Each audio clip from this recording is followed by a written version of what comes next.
Great. Again, really nice to see you all. We're going to go ahead and get started. And I have asked Raquel if she would be our sacrificial first person to speak about legislation. And I'm going to go ahead and hand it over to her, but I'm also going to drop into the chat the Google Doc that Melina prepared so you can follow along. Okay, go ahead, Raquel. Thank you, Jordan. It's so good to see a lot of familiar faces. The bill I'm going to talk about is a bill to cover children and pregnant people in Colorado under Medicaid and CHIP. And so for those who might not know me, I'm Raquel Lane Ariano. I'm the policy manager with the Colorado Immigrant Rights Coalition. And every year our members across the state choose two big policy priorities for us to focus on. And this year, all across the state, we saw, I see no audio in English. Can I get a thumbs up? Are folks able to hear me? Okay.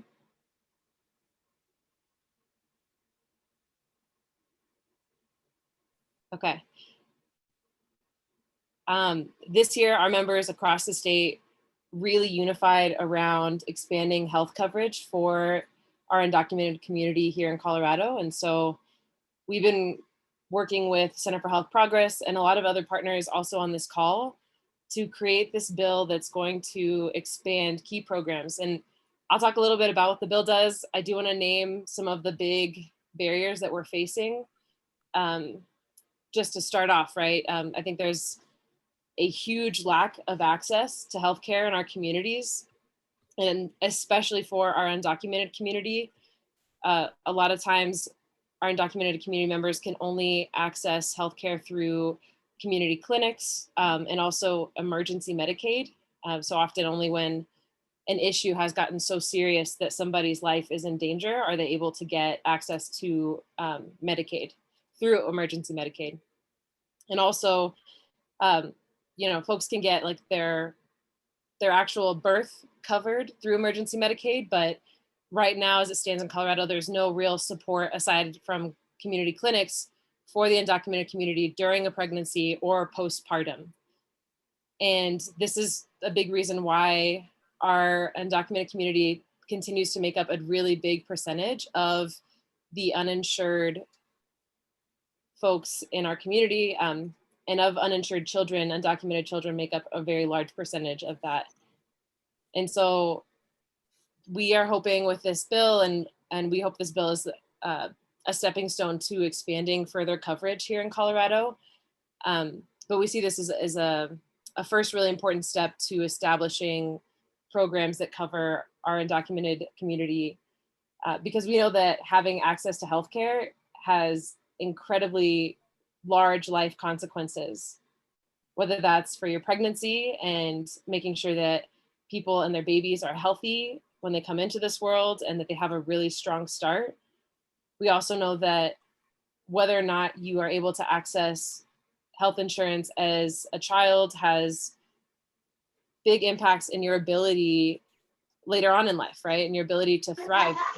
Healthcare is so fundamental to being able to be well and to make sure that our bodies and our minds are healthy. So what our bill will do, it's sponsored by Representative Gonzalez Gutierrez and Representative McCluskey in the House. In the Senate, it's sponsored by Senator Moreno. And what our bill is going to do is expand coverage and access to CHIP, which is the Child Health Plan here in Colorado, and also to Medicaid for pregnant people, regardless of their immigration status, and also for children up from 0 to the age of 18. So it'll be for the entire time someone is 18, and once they turn 19, they would lose coverage. But it would cover for pregnant people and children 0 to 19, but not at 19. And also cover pregnant people during their pregnancy and 12 months postpartum. And so going 12 months after birth. This bill would also create an extended enrollment period, because we know that the enrollment periods don't necessarily align when you might have a life-changing incident like a pregnancy.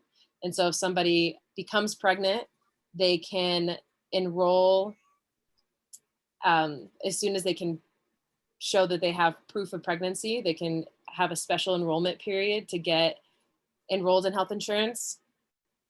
And this bill would also funnel some federal funding that we're currently not using, or yeah, some federal and state funding through the Health Services Initiative into prenatal support programs. What that will look like is going to be determined by a stakeholder process. But some ideas that we have that we're including in the bill are increasing access to diapers for new parents, increasing access to breast pumps for new parents, and also looking into different programs to support folks who are, becoming parents for the first time. So that's a little bit on what the bill would do. Essentially, what our bill is focused on doing is expanding coverage for folks within those two groups, right? Pregnant people and children 0 to 19, for as long as they get up to the CHIP income eligibility limit. So if you would otherwise be eligible for CHIP or for Medicaid, and the only deterrent right now is your immigration status, this bill would remove that as a requirement. It will create a parallel CHIP and Medicaid program here in Colorado. Because there are federal subsidies that come into, or federal money that comes into Medicaid, we have to create a separate program in order to be able to serve the populations that we want to serve. So we would create a parallel CHIP and Medicaid program that still offers the same services, the same cost sharing, same plans that other folks in Colorado would be able, that the normal program offers, but just a parallel program that would be available to our undocumented brothers and sisters and siblings. So yeah, that's what I have on the bill. I'm happy to answer any questions folks have. I don't know, Jordan, if you wanted to save questions till the end, but would love to share more about the bill and any details folks might have. We should go ahead and see if anyone has any questions right now. I do have one question. It was a question that one of our members brought up, and I don't know if, can I ask it? I guess I didn't ask. Can I ask my question? Yeah, go ahead. Okay, I just want to make sure. Let me find it. I brought this bill up to one of our members recently, and he had brought up the bill that got passed in 2006, which says that undocumented immigrants are not able to get any benefits. And so I just wanted to know how that plays into the bill you're working on, or if that's something you guys were looking at. I can share, and yeah, and I think he's probably talking about House Bill 1023 from the 2006 special session, I believe so. Which was like at a time when Colorado legislators passed a whole slate of anti-immigrant legislation, including, like, they basically copied the federal ban on public benefits for immigrants and then made sure that it was in law here in Colorado. I'm trying to see if I know there's a lot of folks on this call who were instrumental in repealing that bill last year. So thanks to those groups, like, that bill is no longer in statute. It's been repealed in Colorado. And so fortunately, that's something that, like, if if a local jurisdiction or city wanted to expand benefits, they can't cite that bill anymore, the 2006 House Bill 1023, as a reason not to, because that's been repealed thanks to the Removing Barriers Coalition. Thank you. I need to catch up on my Colorado bills, but I appreciate it. I was one of the 20 bills last year that Jordan was referencing, so no worries. Judy, great question. We don't have a bill number yet. We are going to be introduced on the early side. We'll be introduced February 2nd. So we should have a bill number very soon. And this is the kind of bill that we anticipate it'll go to its first committee probably within a few weeks, and then it's most likely going to have to wait in appropriations on the House side, where we're going to start, until the budget comes through at the end of March. So it'll be a lot of like hurrying up and then waiting for a while, and then a lot of hurrying at the end of session to get from the House to the Senate and through. And we would welcome any of y'all support. I noticed Piper did drop our links again. There's links to sign on as an individual or if you're part of an organization. And there's also a fact sheet. We just finalized it. So we will be translating that into Spanish as well. Great. And if people want to get involved or support, what can they do? Sorry, Jordan, you cut off for me. Oh, if people want to get involved or support, what can they do? Yeah, we are, like I said, we're hoping that this campaign, the campaign name is Cover All Coloradans, because that's the heart of our goal, is to, once we build these programs, these state-based programs, it's going to be a lot easier to expand that coverage, because we won't have to pay as much to build the infrastructure for the programs. And so we definitely absolutely want folks to get involved, especially if you believe in that vision with us on expanding coverage to all Coloradans, regardless of their immigration status. And so if you're interested, fill out the link. There's a Spanish and English link to sign on to the bill. And we would love to plug you into the movement. We're hoping to build up a pretty big grassroots effort too, to bring in community members from across the state on this campaign. Raquel, this is Joy. Can I ask if we have any idea what the fiscal note will be about? Yes, we have estimates. It's going to be a really significant fiscal note. The plus side is that there is a federal match for some parts of the program. So like the coverage for pregnant people during their pregnancy, I believe, does come with a substantial federal match. Covering children under Medicaid, under a state-run Medicaid program, unfortunately doesn't really have a federal match. And so a lot of it will be funded by the state. I don't have a secure fiscal note, but it's likely going to be like in anywhere from like 20 to 30 million. On the plus side, Colorado does have a substantially bigger budget this year, but I think the fiscal note is definitely going to be a pretty big hurdle to overcome. Yeah. Have there been any identified funding streams other than the general fund? There's, for some parts of the bill, there are identified funding streams and money that's like not being used right now. So the part that creates additional programs and additional resources for pregnant people, like the diapers and breast pumps, that funding, I believe, has been identified through the health service initiatives. But by and large, I think, aside from the federal match, we haven't found direct streams of funding for some of the state-run programs that we're hoping to create. It's a good question. Can I ask a question, Jordan? Go for it.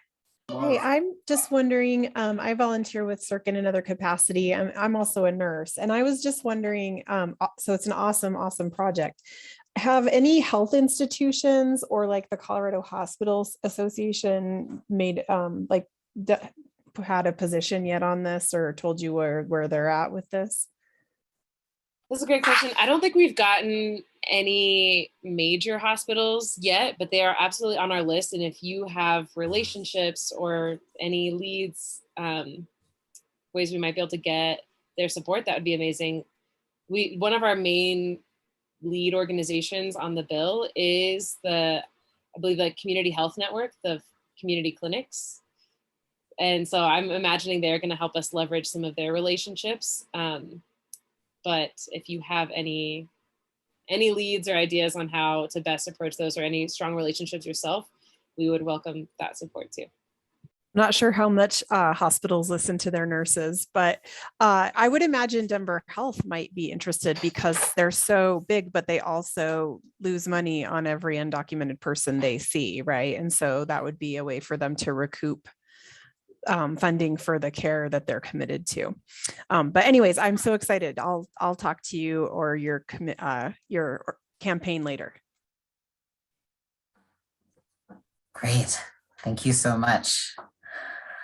All right. Thank you, Raquel. We're going to go ahead and move to Color. And Aria is going to share with us about the Reproductive Health Equity Act. And Equity Act. And I wanted to let folks know that if you click on the link to our Spotlight on the Legislative Session kind of document, I'm linking to the PDFs in Spanish for this piece of legislation. Okay, go ahead, take it away. Okay, thank you, Jordan. Well, hi, everybody. My name is Aurea Bolaños Perea. I'm the communications lead at Color. So it is very nice to meet you all. She, her, ella pronouns, and I am remembering that we were told to speak slowly. I'm somebody that naturally speaks very fast. So indulge me in this moment. All right, well, Color and our partners Cobalt are going to be, it's yet to be introduced, in case that is a question, the Reproductive Health Equity Act, which we are calling by the acronym REA, which is sponsored by Majority Leader Danae Esgar and Representative Meg Froelich. So it is a House, starting in the House, it's a House bill. And in the Senate, we have Senator Julie Gonzalez, big fan of her. So the Reproductive Health Equity Act is a bill that would modernize Colorado statute to protect reproductive rights as fundamental rights. Now, we know that reproductive health care is essential to every individual making their own decisions about what's best for themselves and their families, including whether to get an abortion in consultation with their healthcare providers. Now, no one should have their most personal medical decisions controlled by politicians, neighbors, or complete strangers, but that's exactly what's happening in the country. 2021 was the worst year for abortion access, and we know that every time an abortion ban or abortion restriction was introduced, our communities of color, our low-income communities, LGBTQIA folks, our undocumented community were hit the hardest because the usually available networks that were there for them were restricted, were either banned, or became dangerous for their own well-being. So the reason we are bringing REA to Colorado is because there is no law that protects abortion access in our state. While we may be considered a pretty progressive pro-choice majority in our legislature, if Roe were to be overturned or weakened, there is nothing in statute that protects our right to abortion. And in order to bypass that, we are bringing up the Reproductive Health Equity Act. Now, this bill, in its bullet points of what it does, would establish that, one, every individual has the fundamental right to choose or refuse contraception. Second, every individual who becomes pregnant has a fundamental right to choose to continue a pregnancy and give birth or have the option to have an abortion, as well as a fertilized egg, embryo, or fetus does not have independent rights under the law of the state. So the bill would be establishing those three key points. And as many of you know, personhood becomes a contentious issue when pro-abortion bills get introduced. The GOP consistently uses abortion messaging as their own to push their pro-life agenda. but this is actually protecting the life of all of our community members when we allow them to have access to their fundamental rights to reproductive health care. So gonna put it there for a minute until I see. I'm loving that some of you are nodding and giving me thumbs up, because that is exactly the reassurance that I need right now. So some housekeeping. The bill has not been introduced yet, but we are hearing that it will be introduced in early February. This is a pretty succinct bill. It has everything that it will do and how it would do it from top to bottom. And now is just getting it through, first, getting it introduced.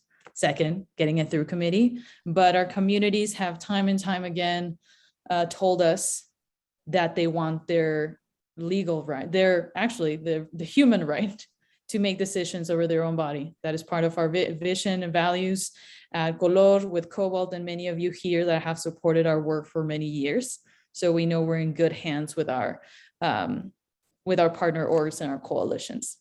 So I will leave it at that. And I see that Gina, ya tienes una pregunta. Para variar, Gina, para variar esa Gina. Nada más quería clarificar algo. La intérprete en español dijo pro aborto. No es pro aborto. Somos una organización que defiende el derecho a que las mujeres tomen sus propias decisiones. Pro aborto no somos. Entonces, nada más quería dejar bien en claro. Intérprete, no es pro aborto. No sé con qué palabra hayas dicho. Perdón. Aurea, no sé qué palabra dijiste, pero en español la dijeron como proaborto. Entonces, ¿quisieras explicar cuál sería el mejor término en español, compañera de trabajo? Gracias. Ahora no sé si lo debería de contestar en inglés o en español, pero primero déjame contestarlo en inglés para que la intérprete tenga una oportunidad de traducirlo en el español. So, what I said is that this bill was... Ay, me cortaron la interpretación, ya no oigo a nadie. ¿No me escuchas, Gina? Bueno, well, hopefully she'll come back. Let me switch back to English now. Te veo, Gina. Okay, bueno. All right, so I did mention, what Gina mentioned is that this is not a pro-abortion bill. And I must clarify that when we are talking about public messaging, we are not using this is a pro-abortion bill. I mentioned pro-abortion as a means to, we are supporting the right to have one, right? Given that Color is a reproductive justice organization, much of our messaging is about the option to or not have a child, where pro-abortion does not become synonymous with that. So just want to make that clarification. Muchísimas gracias, Gina. And we also have our fact sheet and frequently asked questions about REA translated in Spanish. So I will be sharing that with Jordan, in which you can see the specific Spanish language that we're using when talking about this bill. So gracias, Gina. Okay. ¿Más preguntas?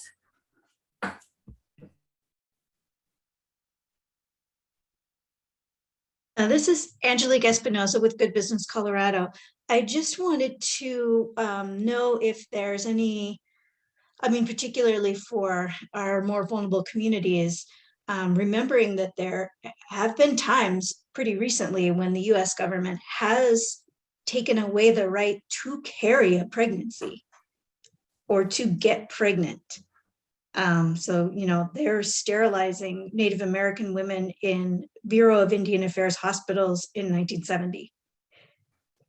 So an important part of this bill is not just the right to choose to end a pregnancy, but to protect the right to keep a pregnancy. Yeah, you are absolutely right. It's being able to have autonomy over our own bodies without the intervention of politicians or people that may not know our stories. Thank you for sharing that. Yeah, absolutely. I love to have the knowledge dropped. Feel free to add in the chat too. Any last questions before we go to Victoria? Great. Okay. Victoria, Francis, I'd like to invite you to share next. Thank you so much. I'm Victoria Francis, she, her, hers, with the International Rescue Committee in Denver. There's two bills we're working on this year. I'll first talk about the Survivors of Torture Access to Medicaid bill, and then I'll actually pass it over to my colleague, Matt Mengesha at Spring Institute to talk about another bill we've been working on. Currently, HB 22-1094. It was introduced, last week, and we're still waiting for its first committee hearing, but the bill is being sponsored by Representatives Brianna Titone and Nikita Ricks, and we are still, yep. Oh, yes, sorry, thank you. So what the bill would do is it would help survivors of torture currently living in Colorado to access Medicaid if they don't currently qualify for Medicaid because of their immigration status, or they can't access health insurance through another mechanism. So what we see is that many survivors of torture in Colorado don't qualify for medical coverage, including Medicaid. But because of the torture they've experienced, they often have vast, varied physical, behavioral, and mental health needs. We also see that many survivors are lawfully present asylum seekers or undocumented individuals. And because of their pending immigration status, they don't have options to access care. A lot of times for individuals who don't have work authorization, even paying for healthcare on a sliding scale is just out of reach. So we really see this gap in individuals who have survived torture being able to access the care they need to recover from the impacts of torture. And so this bill really seeks to rectify that disconnect and will allow survivors of torture who are receiving rehabilitative services to access state-funded Medicaid. So the state of Colorado would have to cover the full cost of this, since these individuals wouldn't qualify for federally funded Medicaid. And so what we see is that torture has a devastating impact on individuals' health, their outcomes, their ability to go to work, to engage in their community. Oftentimes, emergency Medicaid, as Raquel had so wonderfully pointed out, just isn't enough. People end up using that as a last resort. So a lot of times these individuals forego accessing care when they really need it. So by the time they are able to find employment or start to rebuild their lives, they have a lot of unmet medical needs that have to be addressed. And so this bill would again allow these individuals to access Medicaid during the time they are receiving rehabilitative services specific to survivors of torture. I'm just trying to think if there's anything else I missed. So as far as how many torture survivors actually live in Colorado, it's actually really difficult to pinpoint that number. It's not actually kept. It's not, being a survivor of torture isn't an immigration status on its own. There's a US definition of a survivor of torture, but it's not its own kind of status. USCIS doesn't collect data about this. No one really collects data specifically about survivors of torture as kind of a subset of immigrant populations. But a survivor of torture essentially could be a US citizen, a refugee, an asylee. There's not necessarily immigration parameters around who can qualify as a survivor of torture. It's basically anyone who meets the definition of a survivor of torture. Their torture was experienced outside of the US. But what we tend to see is this just huge gap for asylum seeking individuals being able to access healthcare. Estimates for refugee populations is about 44% of refugee populations are also survivors of torture. And experts who work in this field estimate that it's very similar for asylum populations. So we estimate that about 44% of asylum seekers are also survivors of torture. We don't anticipate that this bill will have a huge fiscal note. It will obviously be very, very impactful for individuals to be able to access this coverage. But when we really look at the number of individuals who are survivors of torture and fit into the category where they don't have access to any other forms of health insurance, we're looking at right now, from the estimates we've been able to make, less than 500 individuals.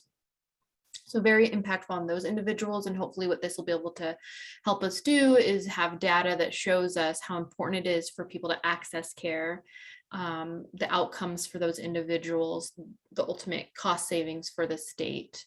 This is really built off of the model from Minnesota. Minnesota has also done this. And so they've really seen the benefit of helping people to access coverage as soon as they need it instead of having to wait. But I'll go ahead and pause there and answer any questions.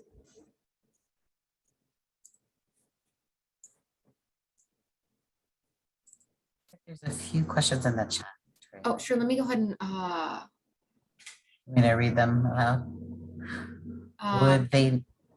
Would they need documentation from their country regarding their trauma or torture?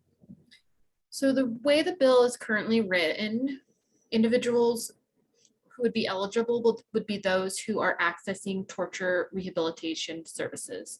So it would be individuals who are enrolled in a torture treatment program. So a program that can provide them with the case management, the mental health connections, connecting them to existing resources to recover from the effects of torture. Programs like that in the bill are laid out as organizations who are receiving one of two survivors of torture specific grants under the Office of Refugee Resettlement, or organizations that are currently members of the National Consortium of Torture Treatment Providers, which is the national organization where pretty much if you're providing rehabilitative services to torture survivors, you would be a part of this organization. So those groups typically do an intake and evaluation with individuals in order to verify that they are survivors of torture. A lot of times these individuals are also going through the asylum process, so they're collecting that data, that background about their torture experience as part of their asylum cases.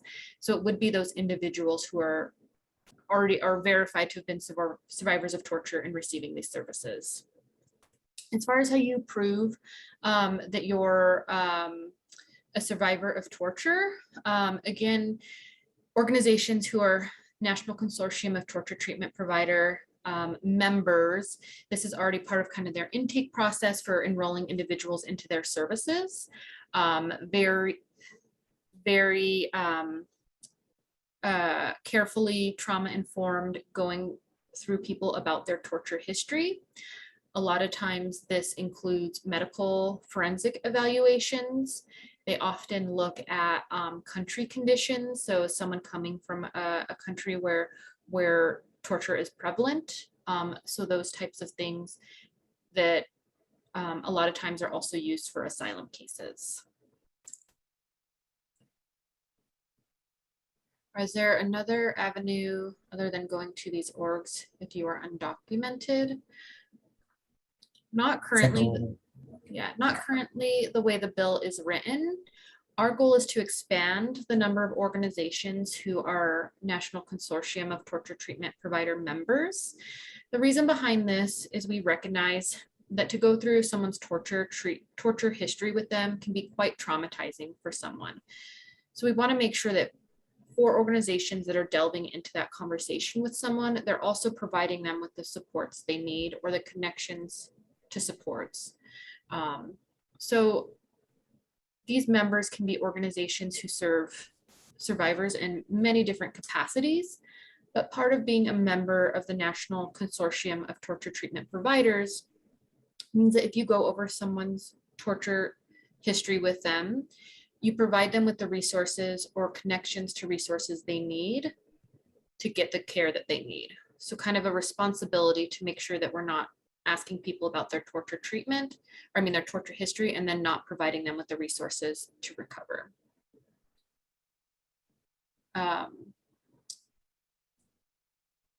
So if they were undocumented, would they first have to sign up with an organization for treatment? They would need to be receiving services through a recognized torture treatment program in Colorado, yes.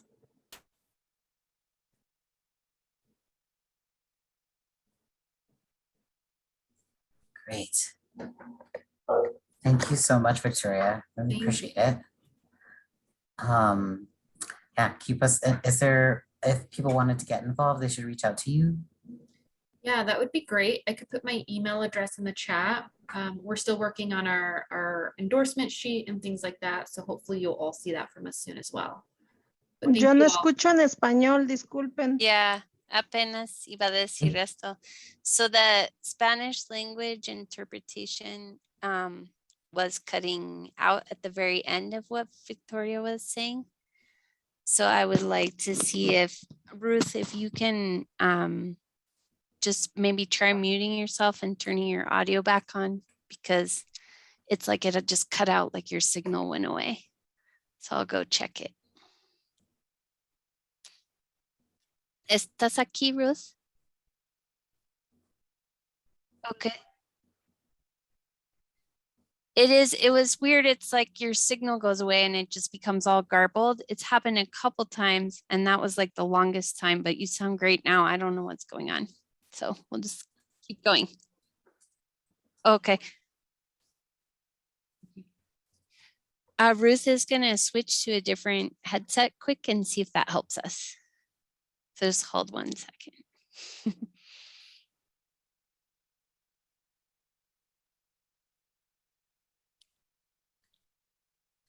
Maybe Okay. Piper could interpret Yeah, the vamos.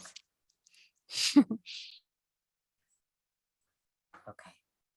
And thank you, Victoria. I'm gonna go ahead and take what you put in the chat and put it also in the Google Doc so that folks can access it later after today.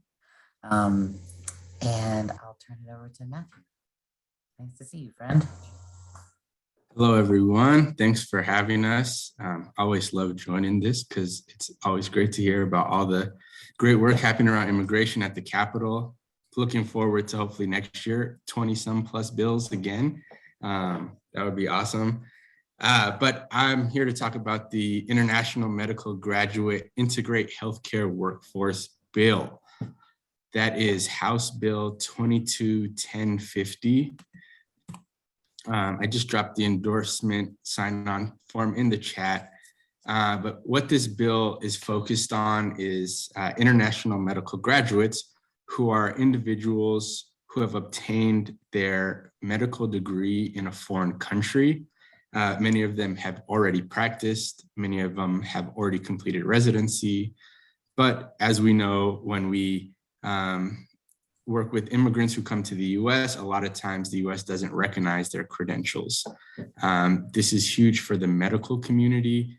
A lot of times their credentials are not recognized, especially physicians and doctors. So they're forced to start over from scratch, which is completely unfair, especially in a time where we're facing really high shortages in Colorado. And there's a lack of diversity here in Colorado when it comes to our medical community, especially how diverse we are as a state.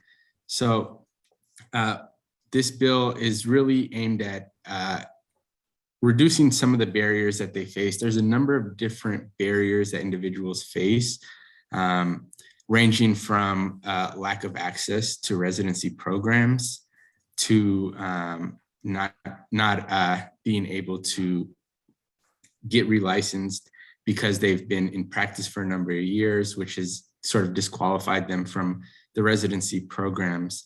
So this bill has been something we've been working on for a couple of years now. Last year, NPATCH, which is the Nurse Physician Advisory Task Force for Colorado Healthcare, did a study on how we can reduce these barriers for IMGs to get into the pathway here in the United States. And they found about 6 different solutions of how we could do that.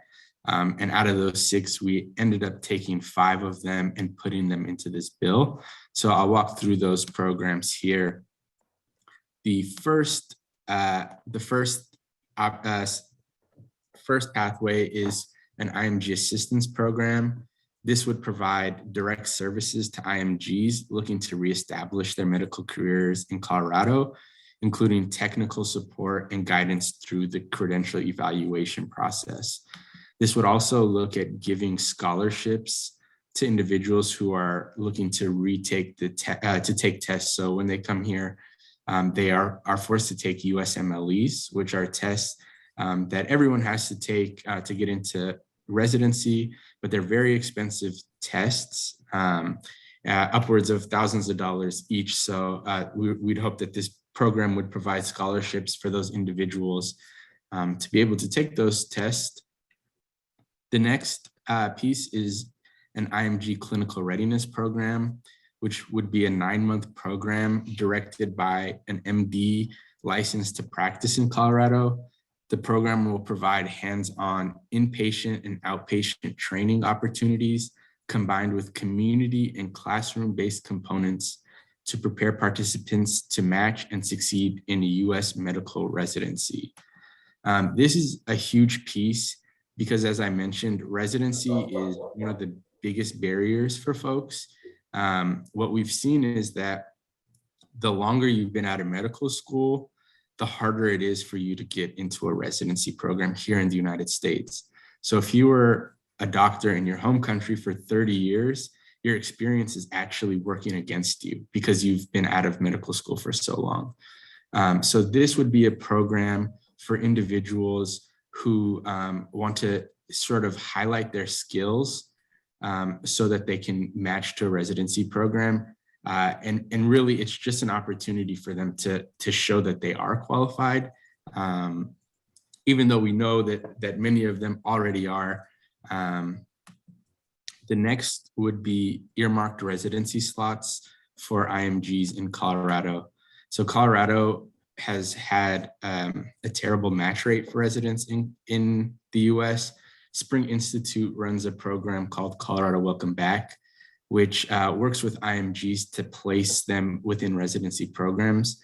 The program has been around for over 10 years now. They've matched over 33 folks, and of those 33, only one has actually matched in Colorado. So we're sending our talent to other states because we aren't giving them the opportunities here in Colorado.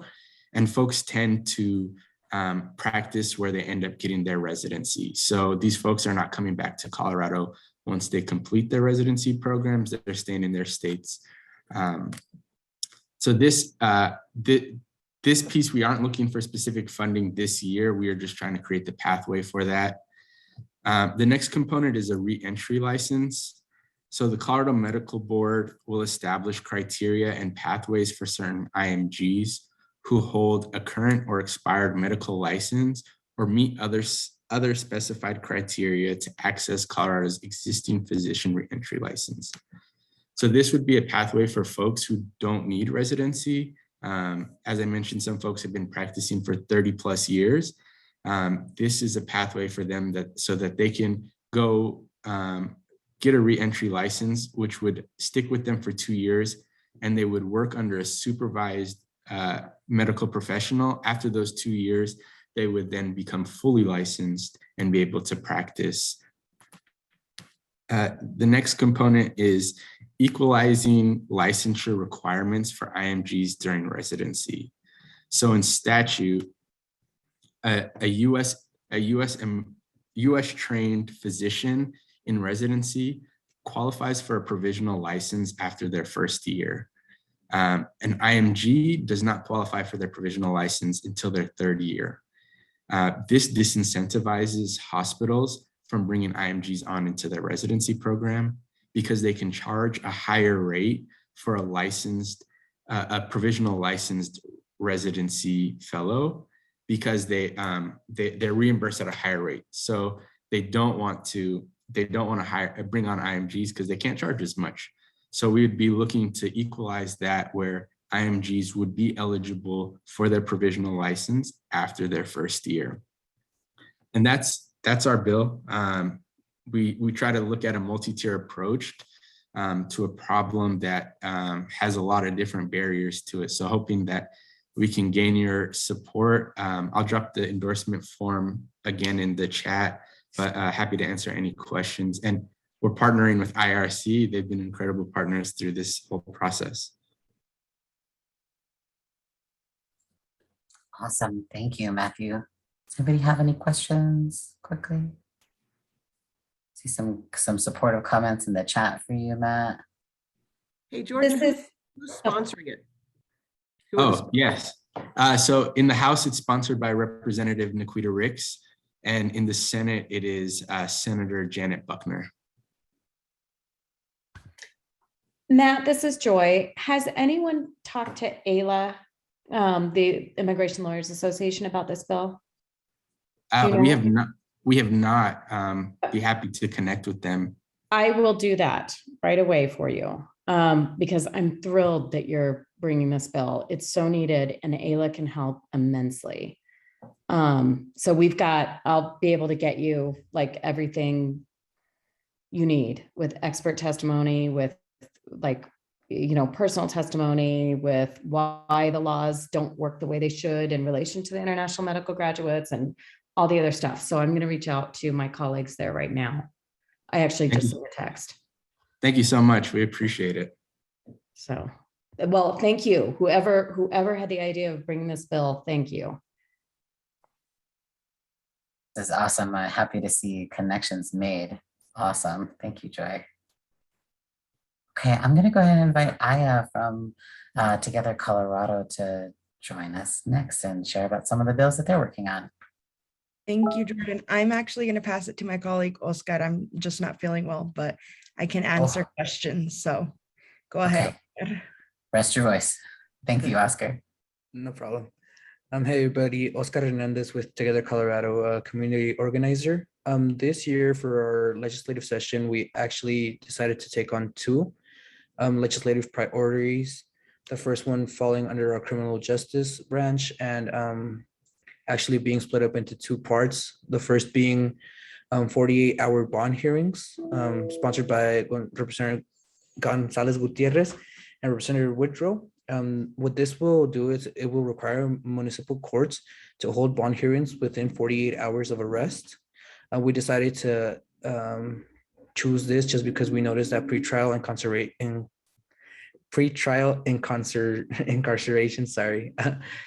can have devastating and consequences such as loss of jobs, loss of custody of children, and a higher likelihood of a bad plea.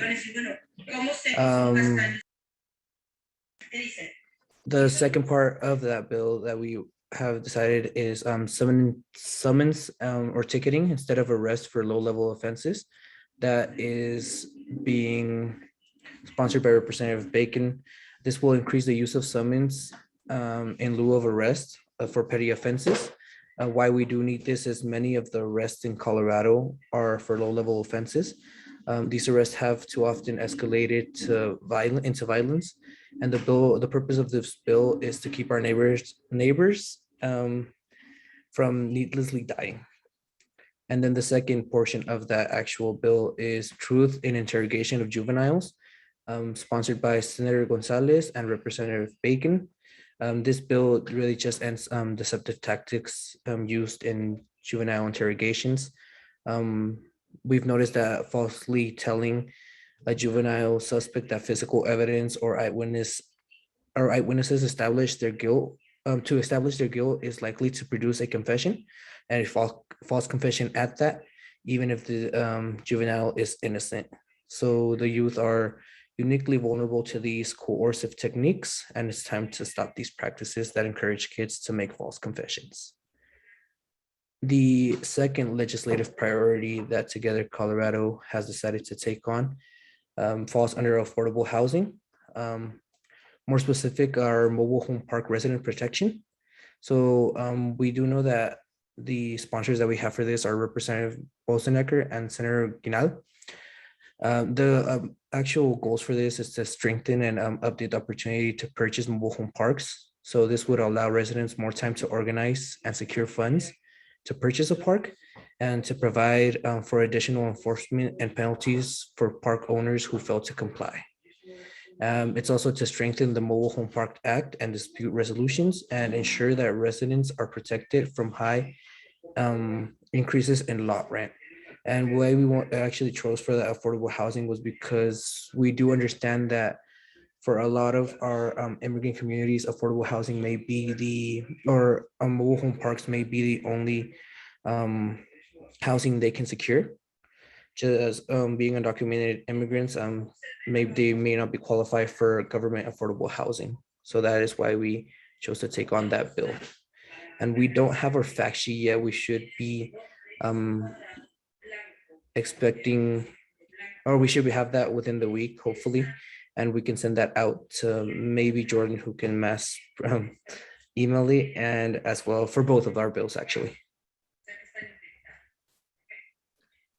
Awesome, thank you. And before we move on to English questions, are there questions in Spanish? Gina?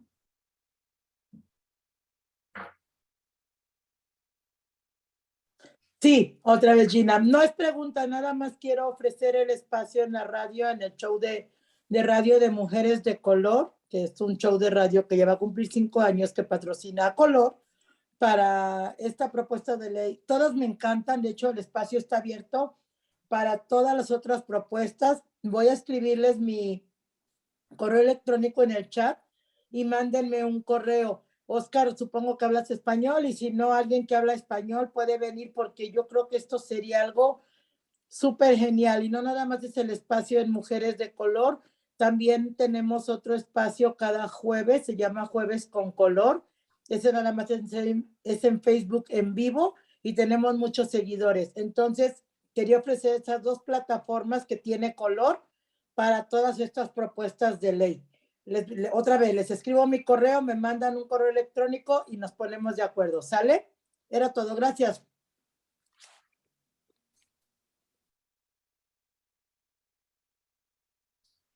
Awesome, thank you. Any other questions, particularly in Espanol, for Oscar?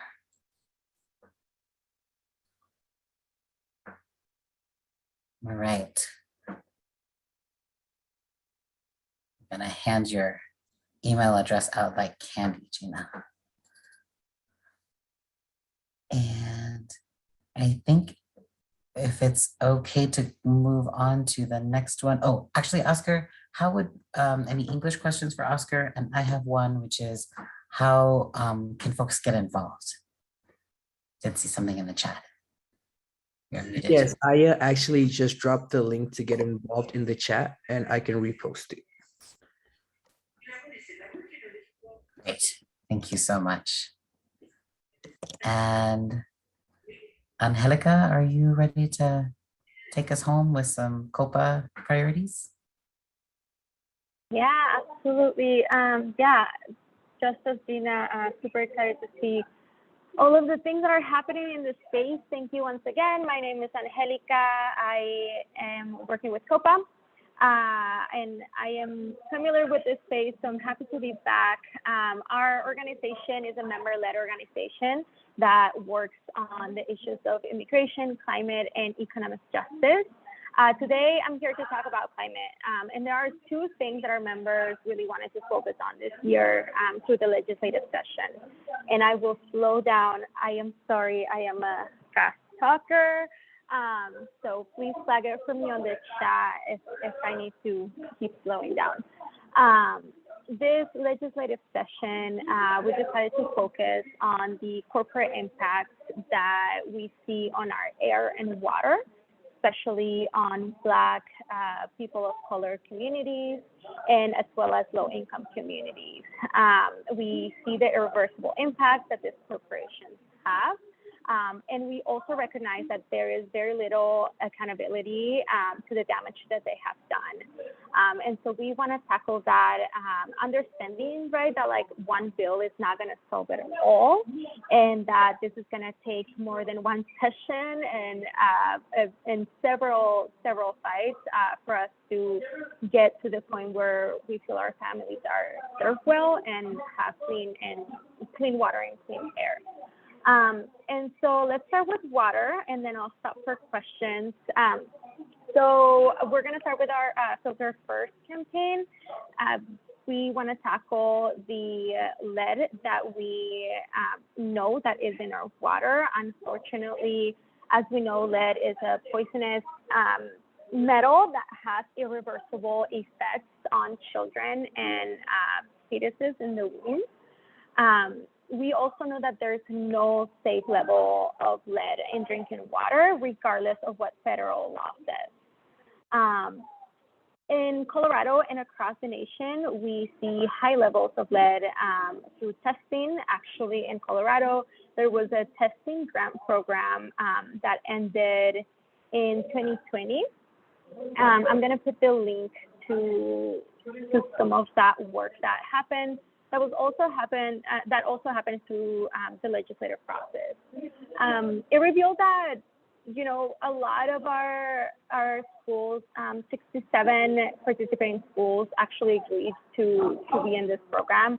And the results were not good, y'all. The levels were much higher that it is recommended by the American Academy of Pediatrics, even though they have also said there's just no level of safe lead in our water. And so what we want to do through this bill, which I don't have the number for yet, it is still in drafting processes. So I won't have a bill number or sponsors or a fact sheet at this moment, but I will update everyone as soon as we do, is that we want to focus on filters first, right? Before we change all the pipes, before we want to tackle all of the other stuff, we want to get to what's most important, and as an emergency now is to have cleaner water. And so we're looking to provide certified filters to every K-12 school, including not just the water fountains, but also including the faucets that are in kitchens.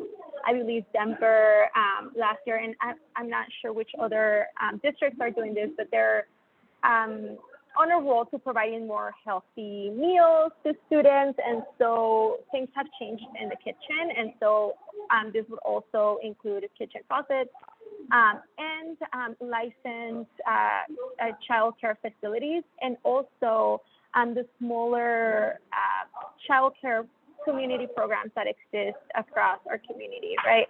They don't necessarily have to be licensed. So we're also trying to address, you know, the disparities that happen in like communities of color, right? Where the neighborhood stay at home working mom, right, is taking care of 2 or 3 community children, and they should have access to this as well.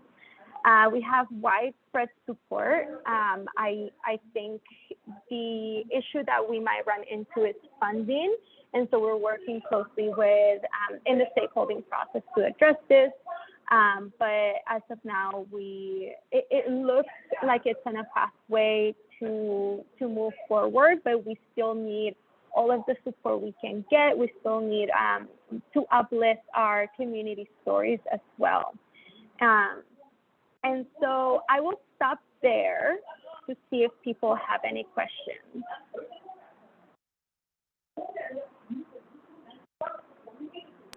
Angelica, this is Eliza.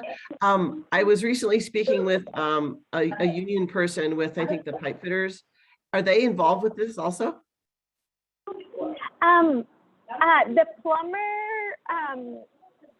union, I believe, is the one that's involved. And so we are definitely, I'm really excited because it's coming across from a lot of people in community. It's not just about like clean water and like climate and environment justice, right? It's also about like workers, right? And like worker access and all of that. And so they're super involved. And also teachers. Teachers were the ones that were like, hey, look at this, right? Like they were the ones that actually told, and I forget which school this was, but some teachers were told that they shouldn't drink water from like the fountain because it's unsafe. Which I'm like, okay, so why are you letting the kids drink out of there, right? Like, what is going on, y'all? And so that they were the ones that were kind of like the whistleblowers on that. And so it sparked this, bill that is super important, but also we recognize, right, that like at the end, we still need to work on like changing the pipes. And like, that's also gonna be a hell of a fight. Have you talked to the Colorado Education Association about it? About this bill? I believe so. Yes, I believe so. And we're also working with we're working closely with the sponsors on this who are like across the state, right? They're not just like Denver centered. So we have like some folks like on Lakewood and some folks obviously in Commerce City, Durango and all of that. So. Yeah, the Rural School Alliance might be interested in supporting you as well. Say that again, the Rural School Alliance? The Rural School Alliance, yeah. And I'll bring this up. I'll bring this up to the CEA. We have a board meeting this Saturday. So I'll bring up your bill. Yeah. Oh, perfect. And if you happen to have a contact for them, I would love to get connected. I'll drop my information on the chat and a contact form, folks. So if you want to be involved in any way, either by testifying, uplifting your story, uplifting your members' stories as well, or signing on in support as your organization, please reach out. I'll leave the contact forms here, and either I or an organizer will reach out to you with more information, fact sheet, and all of that fun stuff. Sounds good? Any more questions? Preguntas en español también, si gustan.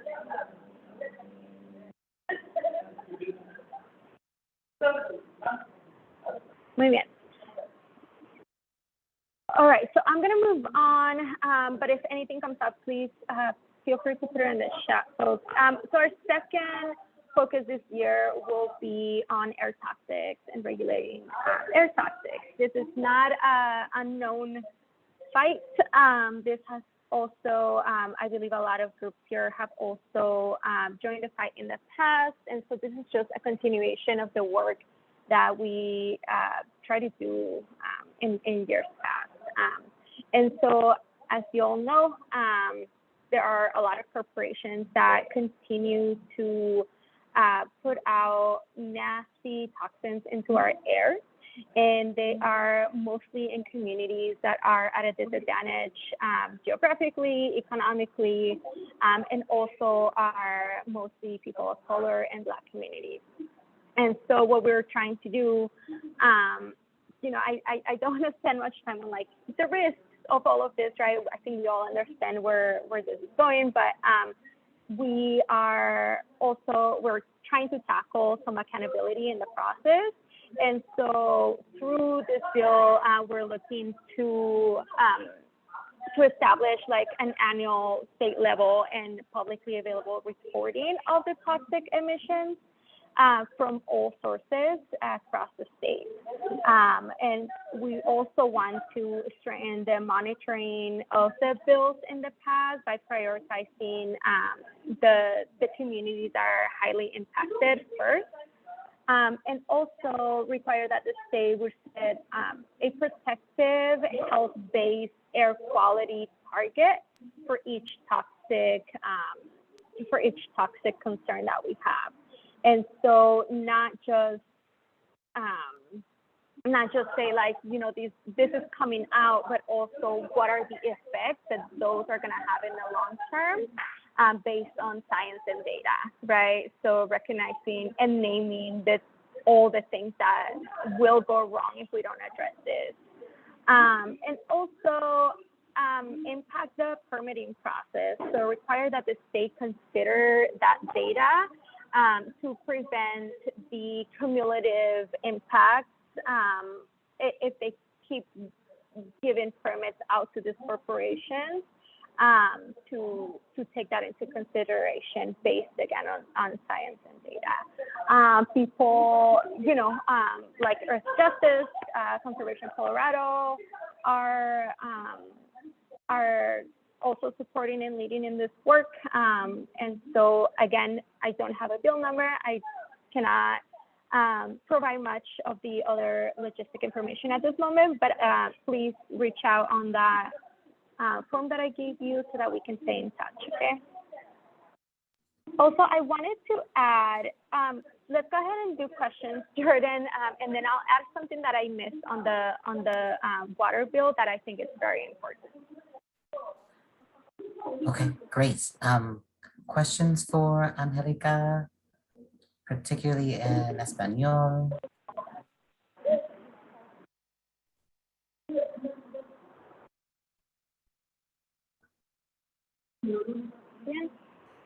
I have a quick question, or is somebody else speaking now? I can't tell. Go ahead. Go ahead, Kathy. Okay, so my name is Kathy Bucher, and I at one point I taught for a long time in Denver Public Schools, and at one point we worked with an organization called Earth Force that did some good work. They do a lot of work around civic engagement with youth, and at one point they had a project that involved filters, water filters, and things like that. They just might be interesting people to talk to get some different perspectives on things. They're headquartered here in Denver. So it's called Earth Force. Yeah, absolutely. If you have their, do you have their contact information? Let me see what I can find. I was just looking it up here. Let me see what I can find, and I'll post something. Okay. Awesome. And now that we're on water, I like to say that also another big component of this is that we're going to require schools to do testing prior to the kids coming back to school. So during the summer, before they start, and during their winter break. And so that's a huge component of this, also on the fiscal note, y'all. So you know how that goes. And so it is not, it's not going to be a negotiable for us as well, just so that we're clear on that. Great. Great. These are some great connections. Thank you all. Go ahead and do your quick addition, Angelica, and then I have closing words for us. Yeah, absolutely. Great. So I'll just put this link. Thank you everyone for being here today. Yeah, reach out again if you are interested in participating by either testifying in support of these bills, uplifting your members or your community stories, or signing on as your organization. Fill out this form and I will contact you or an organizer. Great, thank you. Yo tengo una pregunta. Yeah, sí. Sí. Adelante. Hola, mi nombre es Fabiola Aguilar y mi pregunta es, cuando está hablando de la contaminada que está cerca de las escuelas, asumo que también los barrios viejos están contaminadas, el agua para las casas, para la ciencia. Sí, es correcto. No nada más los barrios viejos, es generalmente que tenemos pipas viejas, incluso aunque sean nuevos edificios, las pipas que llevan el agua son las que tienen los contaminantes. Entonces,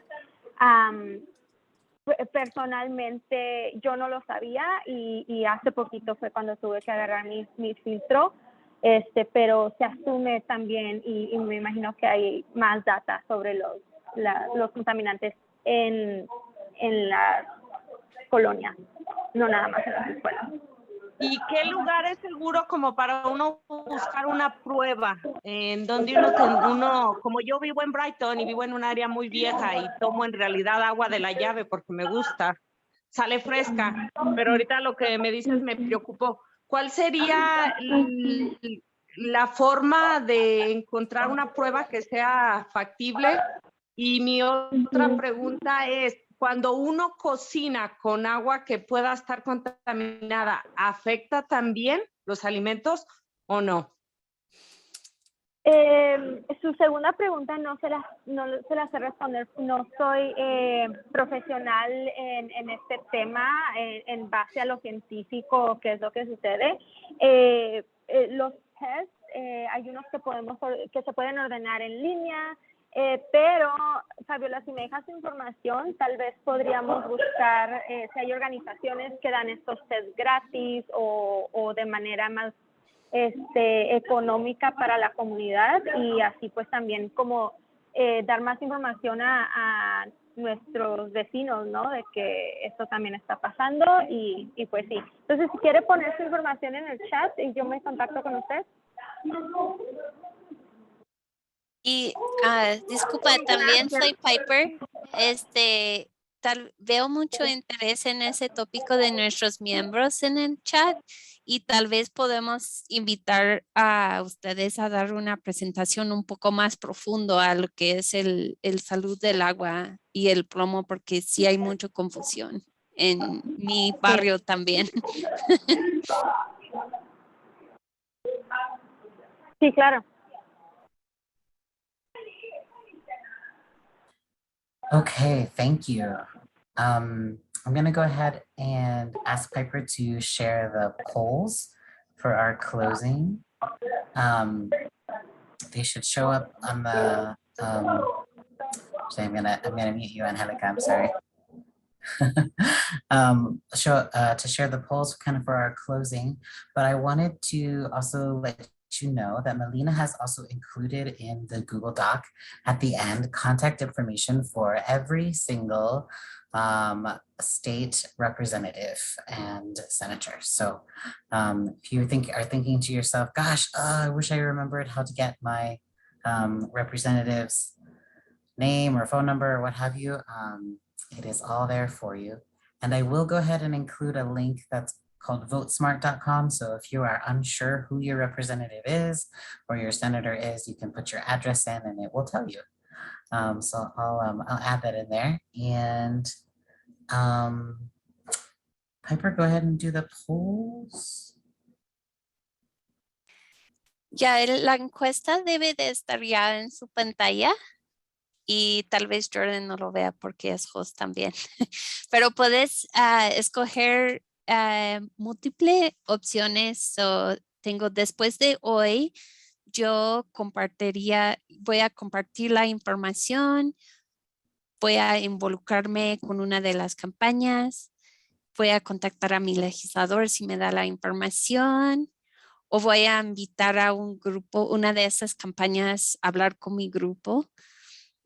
Y vamos a dar como 10 segundos más a esta encuesta y luego tenemos otra y podemos cerrar. Como la mitad de la gente ha participado en la encuesta. Ok, y voy a cerrar esta y vamos a mandar más opciones de cómo puedes hacer todas esas opciones. Y luego voy a compartir la segunda y es en cuáles campañas tienes interés, cuáles te interesan más o cuáles dos te interesan más. De las campañas que han hablado hoy, con quién quieren participar.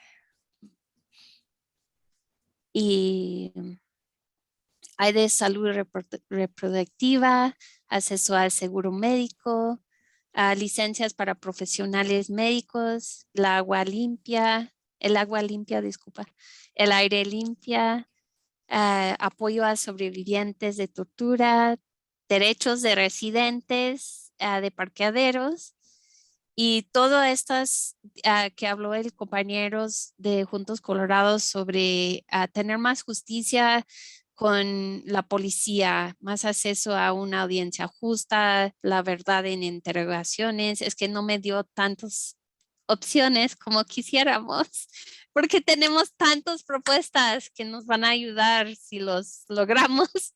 No, el Zoom no nos dio suficientes opciones. Entonces, vamos a darle como 15 segundos más para que todos participen. Y con esto ya lo voy a cerrar. Y parece que casi todo el mundo quiere participar en todos con un poco más interés en el acceso al seguro médico. Pero entonces, ahí vamos con apoyo para todos. Y lo paso otra vez a Jordan. Okay, and I just wanted to say thank you so much for joining us.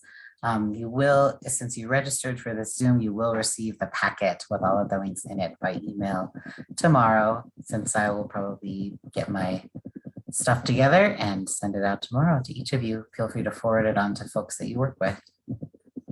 Go ahead and maybe take yourself off, put your camera on and wave and say goodnight to each other. Take yourself off mute. Thank you all who shared your expertise. Thank you.